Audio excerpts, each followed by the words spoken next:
Mungkin lo sering ngerasa penat banget sama kerjaan, stres sama tumpukan tugas, terus mutusin buat keluar rumah bentar, cuma pengen nyari angin segar dan ngelihat yang hijau-hijau. Tapi pas lo nyampe di tempat yang katanya taman atau ruang terbuka hijau itu, lo baru sadar kalau buat masuk ke sana, lo harus bayar tiket, atau minimal lo harus bayar parkir yang tarifnya per jam.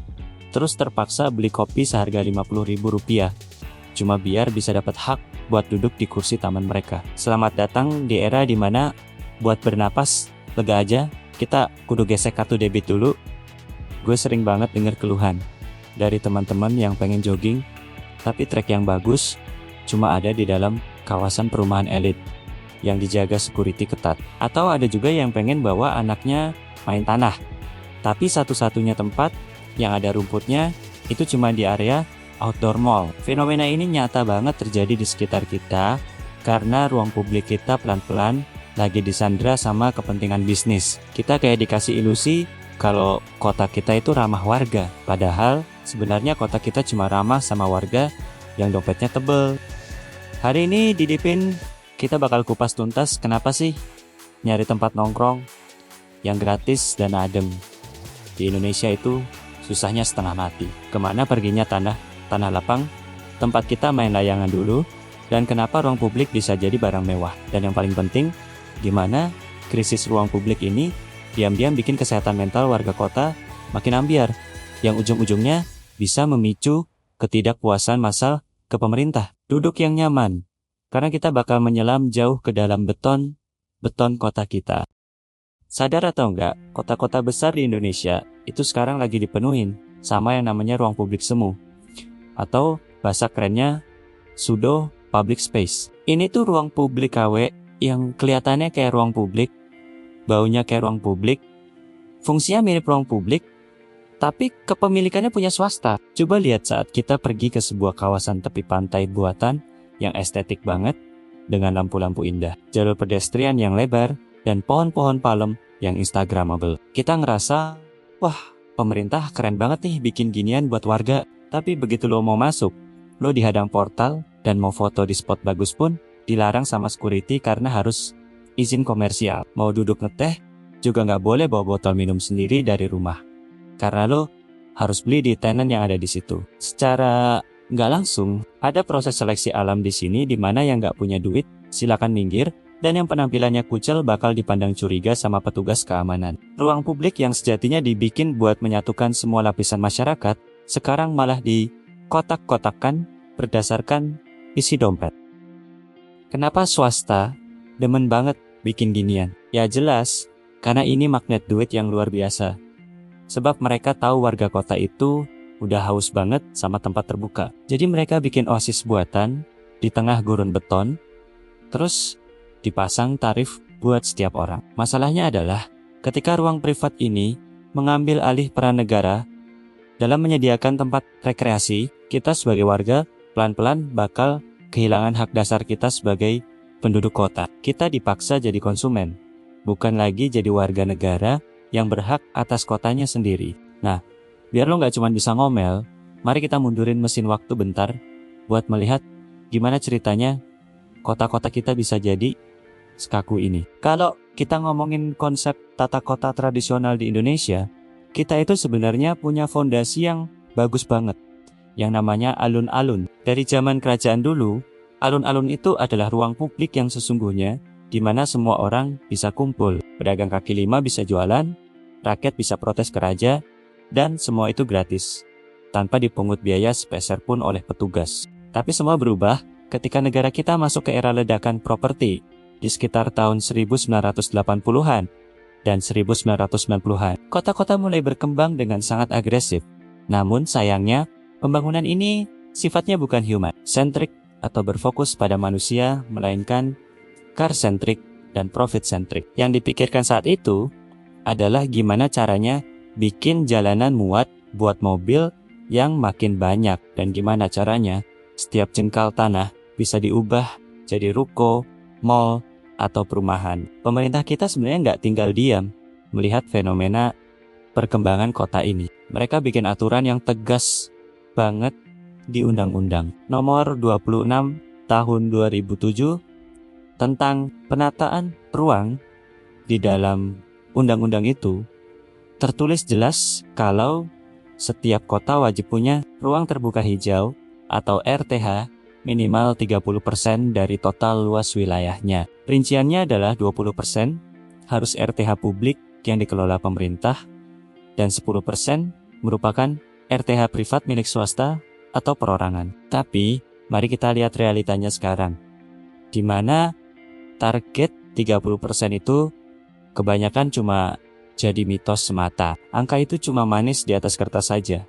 Karena Jakarta misalnya sampai sekarang RTH-nya masih megap-megap di angka sekitar 9-10%-an doang. Kota besar lain seperti Bandung dan Surabaya juga masih berjuang keras buat menyentuh angka ideal itu. Kenapa bisa gagal memenuhi target? Karena pemerintah zaman dulu telat bikin benteng regulasi sehingga tanah kosong di tengah kota udah terlanjur dibeli sama pengembang raksasa. Pas pemerintah sekarang sadar kalau kota mereka butuh taman, mereka udah nggak punya tanah lagi. Mau nggak mau, kalau mau bikin taman baru, mereka harus beli balik tanah itu dari warga atau swasta dengan harga yang udah selangit. Anggaran daerah yang harusnya bisa dipakai buat bikin 10 taman, akhirnya habis cuma buat ngebebasin 1 petak tanah saja.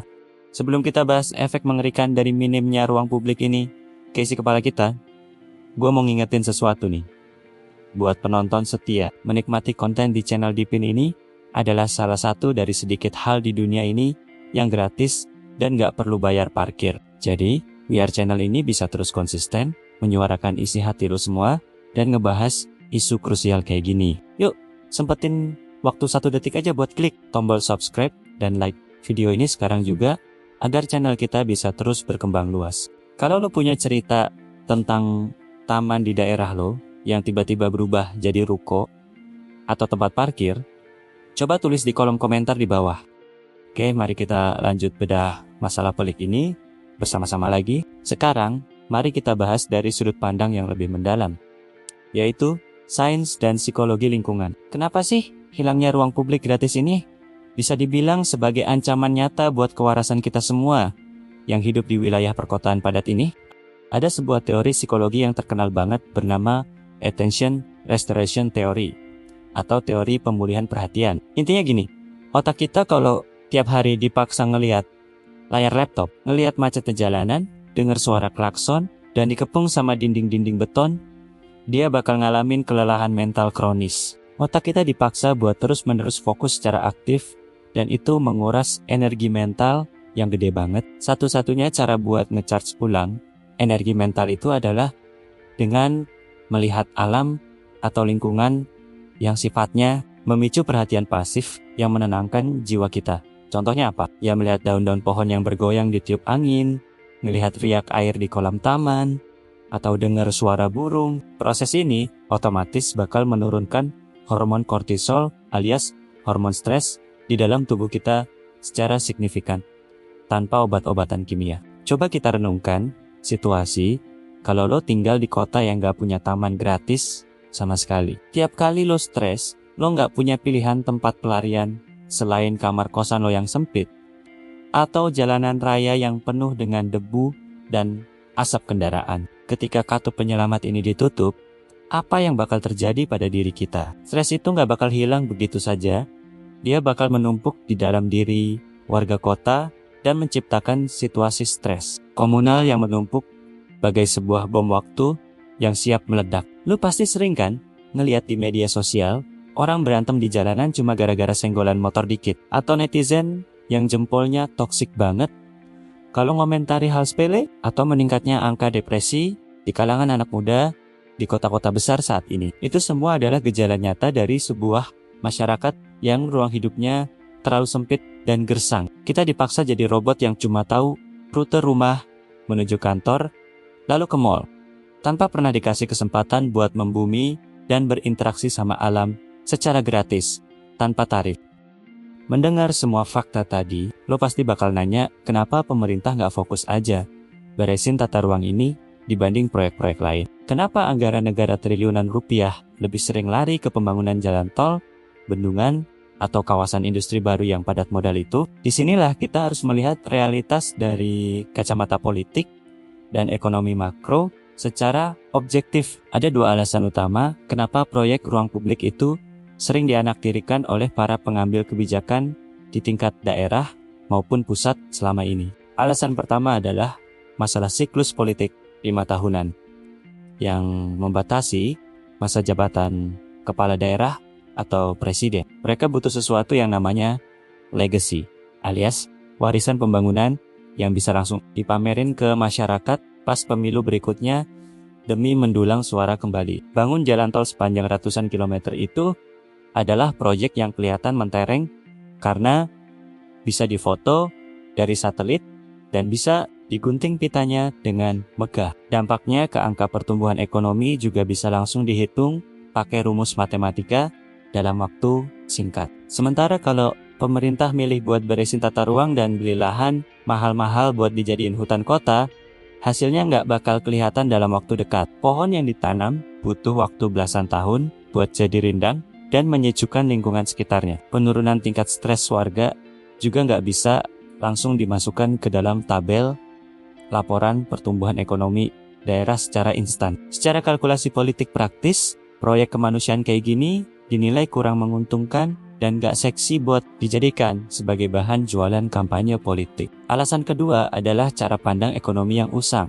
Dari banyak pengambil kebijakan yang masih menganggap kalau infrastruktur fisik itu adalah penggerak utama ekonomi, sedangkan ruang publik cuma dianggap sebagai pelengkap atau bahkan beban pengeluaran daerah yang gak menghasilkan duit secara langsung. Padahal, pandangan ini salah kaprah banget karena di dalam ekonomi modern ada yang disebut sebagai investasi pada modal manusia atau human capital. Infrastruktur secanggih apapun, pabrik semaju apapun, kalau digerakkan oleh manusia yang stres dan sering sakit, maka produktivitasnya bakal anjlok. Negara justru bakal rugi triliunan rupiah buat membiayai anggaran kesehatan seperti BPJS untuk mengobati penyakit-penyakit yang muncul akibat stres lingkungan. Jadi, mengabaikan ruang publik demi infrastruktur fisik itu ibaratnya kayak lo beli casing handphone yang mahal dan keren banget, tapi baterai di dalamnya ambiar.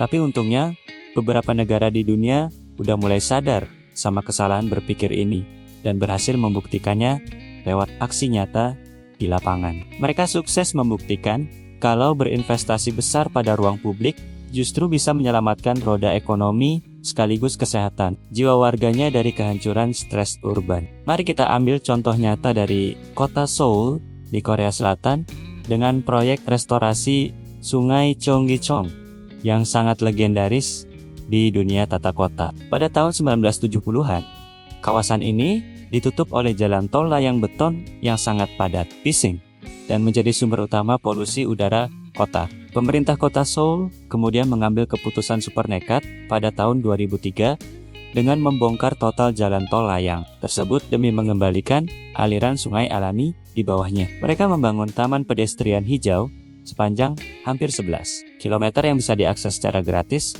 oleh seluruh warga tanpa biaya sepeser pun. Efeknya sangat luar biasa karena suhu di sekitar kawasan tersebut langsung turun hingga hampir 4 derajat Celcius dan polusi udara berkurang drastis. Secara ekonomi, kawasan yang dulunya kumuh ini berubah total menjadi pusat bisnis baru dan destinasi wisata internasional yang mendatangkan keuntungan triliunan rupiah tiap tahunnya. Contoh kedua datang dari kota Medellin di Kolombia, yang pada tahun 90-an dinobatkan sebagai kota paling berbahaya di dunia akibat kartel narkoba. Pemerintahnya tidak membalas dengan senapan, melainkan membangun proyek sosial berupa perpustakaan megah, taman gratis, dan kereta gantung terintegrasi di kawasan pemukiman miskin dan kumuh. Hasilnya sangat mencengangkan, karena angka kriminalitas dan pembunuhan di sana langsung merosot tajam hingga lebih dari 80% setelah proyek selesai. Ketika warga miskin diberikan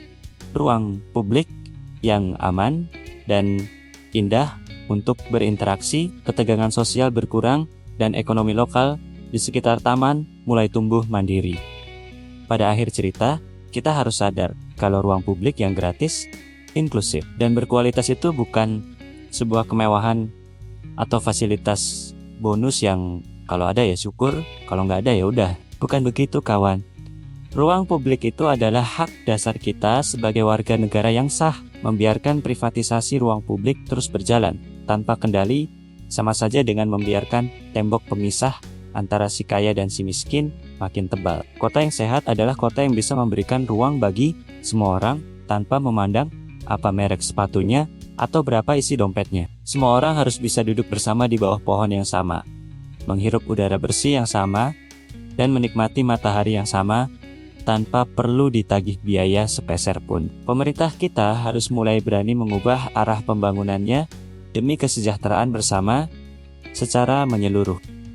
Pertumbuhan ekonomi itu memang penting, tapi kebahagiaan dan kesehatan mental manusia yang tinggal di dalamnya jauh lebih penting. Gak ada gunanya kita punya kota dengan gedung yang mencakar langit, kalau manusia di bawahnya hidup dengan jiwa yang tercakar-cakar oleh stres dan tekanan hidup. Suara kita sebagai warga punya peran yang sangat besar di sini untuk melakukan perubahan nyata. Jangan pernah lelah buat mengkritik tata ruang yang berantakan, dan jangan ragu buat melaporkan fasilitas publik yang dialihfungsikan secara ilegal oleh pihak yang tidak bertanggung jawab. Mari kita rawat serta penuhi taman-taman kota gratis yang masih tersisa di sekitar tempat tinggal kita saat ini. Karena sejatinya kota ini adalah milik kita bersama sebagai warga negara, bukan cuma milik mereka yang memiliki modal besar untuk berbisnis semata. Gua dari Dipin, sampai ketemu di pembahasan mendalam berikutnya yang tidak kalah menarik. Tetap waras, menjaga kesehatan mental, dan mari kita bersama-sama merebut kembali hak kita atas ruang publik di kota ini dengan cara yang cerdas dan berani.